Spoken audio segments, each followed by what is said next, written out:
Welcome to the third lecture on probability theory and stochastic process. So in this lecture, we'll see an example of Bayes' theorem. So in the last class, we have seen conditional probability and Bayes' theorem. So here we'll see a small problem on how to solve the conditional probability using Bayes' theorem. So let us take a small example, exercise. 3 jars contain colored balls as described in the table below. So we can see that there are 3 jars over here, jar 1, 2 and 3, and each jar has three colored balls. So one jar is chosen at random and a ball is selected. If the ball is red, what is the probability that it came from the second jar? So that means what? See, in the conditional probability, you have to identify which probability is already known. So if the ball is red, so what does it mean? It is already given. So given that the ball is red, what is the probability that it came from the second jar? So that means in the second jar, what is the probability, if the ball is red, what is the probability that it came from second jar? So that we have to identify. So given that there are 3 jars and 3 colored balls in each jar. So how will we solve this? So let us define the following events first. J1, J2 and J3. These are the events concerned to each jar. First jar, second jar and third jar. And R is the event that a red ball is selected. Similarly, all the 3 colors we can even name white and then W and then blue. So this is only for convenience. So let us take the events J1, J2 and J3. We'll assume that these are mutually exclusive. So why? See, we already know what is mutually exclusive. So if A and B are mutually exclusive, we already know that P of A intersection B is equal to null set. So that means what? If it is not having any common events, then we call it as mutually exclusive. So there is a lot of difference between mutually exclusive and independent events. When the events, 2 events are independent, then the joint event will be multiplication of both the events. But whereas mutually exclusive means there is nothing joined. So if I take P of J1 intersection J2 or J2 intersection J3 or J1 intersection J3, everything will be equal to 0. It's a null set, so you don't have anything common. So why? You can't choose 2 different jars at the same time, isn't it? You can choose only one jar. So that is why we assume that as all the 3 jars are mutually exclusive. So because of this, our sample space has been divided or partitioned along these 3 events. So we can partition our events as J1, J2 and J3. So let us take a small Venn diagram here. Venn diagram presentation, jar 1, jar 2 and jar 3. So P of J1 and P of J2 and P of J3.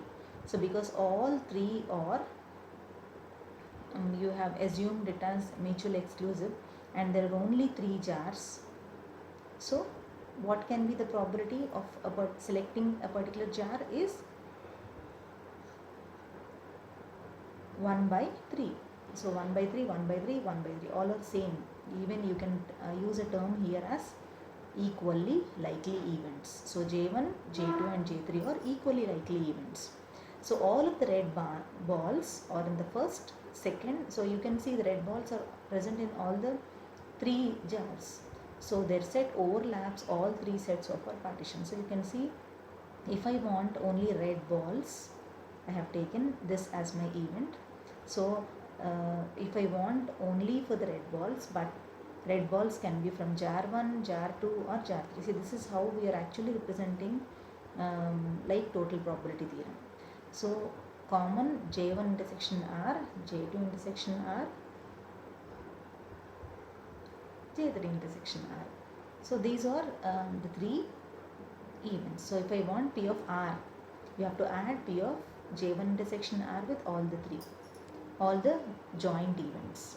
So what are the probabilities for each of the events in our sample space? So first of all, we have to calculate, P of J1, J2 and J3. So but how do we find each of them? So it is nothing but P of A intersection B is equal to P of A given B into P of B. So this is to calculate P of R. So coming to P of J1 intersection R, how will you calculate P of J1 intersection R? Using conditional probability. P of J1 intersection R is P of, See, whatever we know, that only we are using here. We don't know P of J1 given R, isn't it? We know only P of R given J1 times P of J1. So what is P of R given J1? You know P of J1 already. Already equal likely it is equal to 1 by 3. What is P of R given J1? R. Going to the table, if you see, R is nothing but, it is 3 red balls, or 3 in jar 1. In jar 2, one red ball, and in jar 3 there are 4 red balls. So just remember this. So when you want to write P of R given J1, it is nothing but 3 out of 8. Total is nothing but 8. 3 plus 1 plus 4. So similar calculations you can even go for P of J2 intersection R and J3 intersection R. You can calculate in a similar way. In J2 there is one ball, so 1 out of total or 6 there into 1 by 3. Whereas in J3 you can see the total number of balls are 9. So 4 divided by, so 4 red balls in out of 9. So you can, if you have a doubt, you just see the table once. So first of all, we actually do the total of this J1. How many are there? 3 plus 4 plus 1. It is 8. And here it is 1 plus 2 plus 3, it is 6. And here you can see 4 plus 3 plus 2, which is 9. So in J3 we have 9, J2 we have 6, and in J1 we have 8. So that's why you can see while calculating. So you simply calculate all the intersections so that you get the probability of red balls. So one jar, so if you see the question, what are we actually calculating? If one jar is chosen at random and a ball is selected, and if that ball is actually red, so what is the probability that it came from the second jar? So in terms of the terminology, whatever we have used, J1, J2, J3, R, so how will we write this representation? So it is nothing but he is asking about P of J2 given R. So given that it is a red ball, what is the probability that it comes from J2? See, if this is Bayes' theorem is as simple as to calculate, provided you know whether it is P of R given J3, J2 or J2 given R. So if we are clear with that, we can go for the solution. So P of J2 given R is P of J2 intersection R divided by P of R. So till now we have calculated all, we are in the process of calculating P of J1 given intersection R, J2 intersection R and J3 intersection R. For calculating summation, that is using total probability theorem, we have to calculate P of R. So we already know P of R is this. So we have already calculated it. So you just need to do the summation of that. So 1 by 18 divided by 1 by 8 and 1 by 18, 4 by 27. So this is how we calculate P of J2 given R. So in Bayes' theorem, if we know P of R given J2, we can calculate P of J2 given R. So it is approximately equal to 0.17. So the probability that given a red ball, probability that it comes from the second jar is only 0.17.